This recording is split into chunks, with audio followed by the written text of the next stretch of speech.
Ordering food in a busy Spanish tapas bar can be both stressful and intimidating, especially if you don't really speak the language. How will I understand my broken Spanish? How will I understand the often confusing terms on the menu? And what are the unwritten rules that only the locals know about holding their own in a busy tapas bar? In this video, I'm going to give you the 10 unwritten rules that only the locals know about ordering food and about holding your own in busy Spanish tapas bars, so you can feel a little less like a fish out of water and a little more like a seasoned tapas insider. ¿Me pones una caña, por favor? Yeah. All right, venga, let's go. Okay, unwritten rule number 1. Tapas bars that are called tapas bars are tourist traps. Let me explain. You see, in Spain we have bars, and in pretty much all bars in Spain, they serve food, and generally we're sharing that food, i.e. tapas. So in short, Spaniards don't need to be told that a bar is a tapas bar, because all bars are tapas bars. Why does this matter? Because look, if you see a tapas bar that has the word tapas in its name, it's probably a tourist trap. Take this one, for example. Its name is Tapa Tapa Bar de Tapas. It's literally got the word tapa or tapas 3 times in the 5 words in its name. Total tourist trap. My recommendation is to stick to tapas bars that aren't called tapas bars, and you're going to have a more authentic experience and probably better food. Unwritten rule number 2. You know how I said that the places we eat tapas in Spain are called bars? Well, I'm afraid it's not quite that simple. In fact, the places we go out to eat in Spain have a lot of different names. Let me show you. So you've got the humble bar, which is a place you could walk in and grab a cup of coffee, a drink, or a simple meal at the bar. It might have a dining room out the back where you can sit down for a meal, but really the bar in Spain is all things to all people. And then you've got cafeterias, which are kind of like bars, but they open earlier, usually for breakfast, and sometimes they close after lunch. And then you've got cervecerias, which is a tapas bar that back in the day was more focused on beer. But these days there's not much difference. In here you can get wine and food and anything else. And in fact, this one is also called bar. And then there are tabernas, which are like rustic restaurants where you can sit down and get a hearty meal. And then there are mesones, which are kind of like tabernas. And then you've got restaurantes, which are a little more formal than tabernas and possibly have a bit more of a white tablecloth vibe. And restaurantes also likely refers to more modern restaurants. And then you've got places called Casa Paco, Casa Pepe, Casa Pipi, which just means Pipi's house. And in short, this is going to be some sort of rustic restaurant or bar where, you can order some food.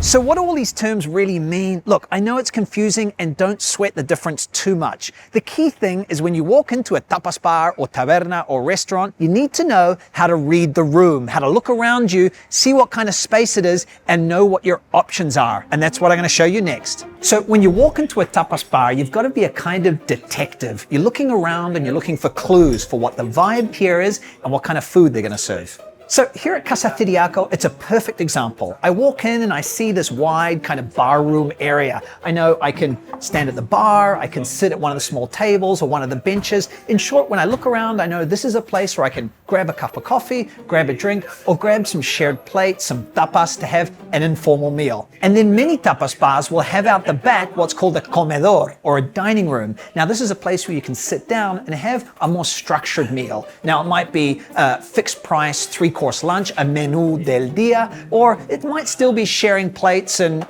each person then maybe having as their main course their own little plate, so not tapas. The menu might be the same as the tapas bar out front, or it might be a little bit different. So it kind of can be anything. But wait, there's even more.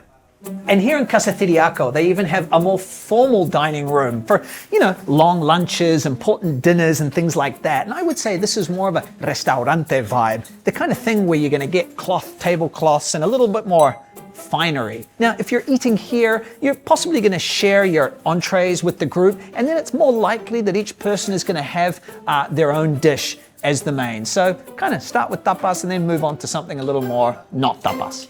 But I'm going to focus most of this video in the informal tapas bar area out front, because to be honest, that's where most of the unwritten rules are that only the locals know.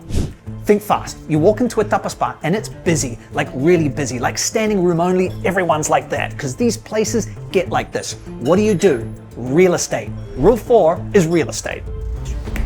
That means walk up to the bar, squeeze between the people, and when you can, get your hand on the bar. That means you've got real estate. You own that little piece. And then as people leave, you expand into the space, creating enough space for you and your group. And if there's no room to get real estate, literally the bar is slammed, then a pro move is to see who's about to finish their drinks and pay and get up close behind them, as close as you can without being weird. And once they pay and move off, you grab your spot. And you grab it like your trip to Spain depends on it, because quite frankly, it does. Okay, so you've got real estate, or maybe you got lucky and got a barrel. Next up, you're probably going to want to order a drink. Ha ha ha, if only it were that simple. No, actually just kidding. Ordering drinks is actually pretty simple. You could ask for a cerveza or copa del vino, and if you don't want to drink alcohol, that's no problem. It's really common to ask for a sparkling water, agua con gas, or you could ask for a 0-0, which is a zero alcohol beer. And by law, if you ask for tap water, the bar or restaurant has to give it to you. So as you settle in with your drink, you're probably getting a little hungry and you want to find a menu so you can find out what food is on offer. Welcome to rule number 5. You're going to have to hunt for the menu, because in these informal tapas bar spaces, often the waiter's not going to come up to you and hand you a menu. So you're going to be looking around for one. There might be one on your barrel if you're lucky, or on a table nearby, or over on the bar. Or you might have to ask your neighbor for it. Perdón, ¿puedo coger la carta? Gracias. And you'll often see chalkboards like these ones that also have dishes and drinks on them. Now, if these are behind the bar, they might in fact be the menu. There might not be a paper menu apart from that, especially in smaller rustic places. But usually the dishes and drinks on the chalkboards are repetitions of what's on the paper menu. And if you can't find a menu anywhere in the entire place and you've hunted and hunted, check your napkin holder, because there might be a QR code on it, and that's going to be where the menu is. But in short, you need to feel empowered, right, to hunt down the menu. Don't wait for it to come to you. And rule number 5 segues nicely into the next rule number 6. So in the same way you have to hunt down the menu, it's quite possible you're also going to have to hunt down the waiter, because these tapas bars are really informal, often really busy settings. And so the waiters aren't necessarily coming to your table, checking in on you, asking what you like. You might have to put your best foot forward and find them and engage with them. So be bold, be brave, and say, "Perdona?"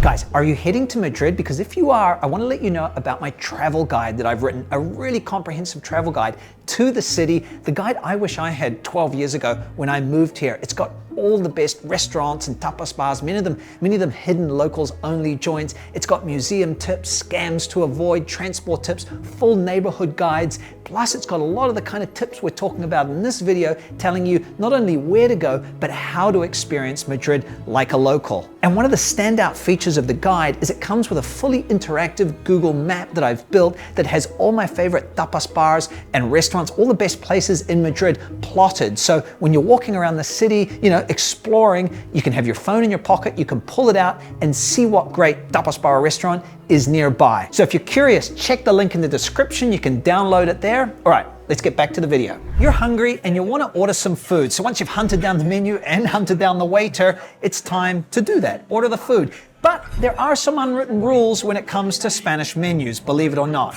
You see, depending on the region you're traveling in Spain, the actual words you're going to see for the types of dishes on the menus is going to change. So here in Madrid, for example, you're going to see often the word raciones. Raciones are sharing plates, kind of like tapas, but they're dinner-sized portions, not small portions. You also will often see half raciones, media raciones, which are half, right? And then in Seville, you're going to see in many of the menus 3 columns, 3 prices for each dish. One price for a tapa size, almost like an individual or slightly bigger portion, then a half ración, then a full ración. And then when you go to the north, to the Basque country, you're going to see pinchos, which is their word for tapas, and are more kind of individual portions. And then throughout Spain, you're going to see something called tostas. Tostas are just really yummy, delicious, savory things on bread. So look, here's my tip. When you're traveling around Spain, before you hit a new city or region, have a quick Google, find some blogs or some YouTube videos,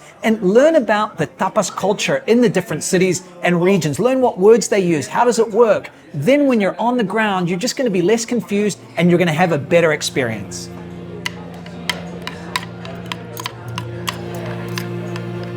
Unwritten rule number 7 is don't be a greedy guts. You see, once I was in Seville and I walked into a tapas bar and I saw a couple, they were tourists, and they were at the bar and they had in front of them so many dishes of food. They had jamon, croquetas, tortilla, and I don't know what else. And I just saw it very clearly. They had over-ordered, and it's easy to do that when you're a tourist because you kind of order with your eyes. But here in Spain, the locals, us Spaniards, to the extent that I'm a Spaniard now, we order just a little bit at a time. So you might order a couple of dishes and then see how you go. You can always order more. And that way you don't over-order, but it also means that if you don't like the food or you don't like the place, you can bail.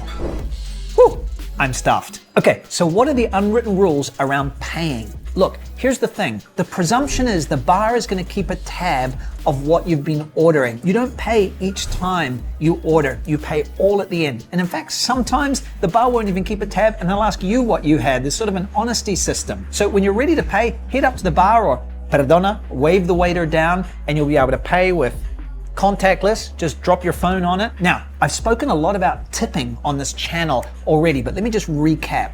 There is no expectation that you leave a tip in Spain, right? But if you had good service, good food, of course it's appreciated if you leave a little bit of a tip. When we think about tips in Spain, we don't think about percentages. We just think of a little bit of extra change, round the bill up. And I have said in the past on this channel, and I've gotten called out for it rightly, that what you can do if you're paying by card, say the bill is 58 euros, you could say, charge me 60. But actually, you shouldn't do that really, because then it has to go through the company's accounts, there's an extra layer of tax on top of it, and the waiter may not even get the money. So have a few coins that you can just throw down at the end, and that's your tip, and that'll go to the waiter. But what about opening hours? So generally speaking, tapas bars and restaurants will open for lunch from about midday until 4 or 5 p.m. in the afternoon. Then they'll close, and then they'll open again from about 7:30, 8 onwards for dinner. But remember those cafeterias, often they'll open earlier, so you can have breakfast there. Oh, and the other thing that traps so many newbies is that when you look on Google at the hours of a lot of tapas bars, it might say midday to midnight, but that doesn't mean you can go and get food at 6 p.m. Often that is literally the time the doors are open. And so you might be able to get a coffee at 6 p.m., but your kitchen hours, when the kitchen is open and you can get lunch and dinner, are 12 till 4 or 5, and then 7 or 8 onwards. But don't worry, there are all-day kitchens in Spain, so there will be places that'll open at midday and have the kitchen open right through till midnight. And if you want to get ahead of the crowds when you're going out to eat, just think that Spaniards generally eat lunch from about 2 p.m., maybe 3 p.m. on the weekends, and anywhere from 8:30, 9 p.m. for dinner. And in the south of Spain and in summer, it can all get even later. But I think next up, what's going to be really helpful for you is to learn some phrases and some words that you can use to order like a local when you're in these tapas bars and restaurants. So check out this video that's appearing up here that I made with my wife Yoli, where we give you some tips and scripts for ordering like a pro, or at least like a local, in Spain. Okay, we'll see you there in a moment.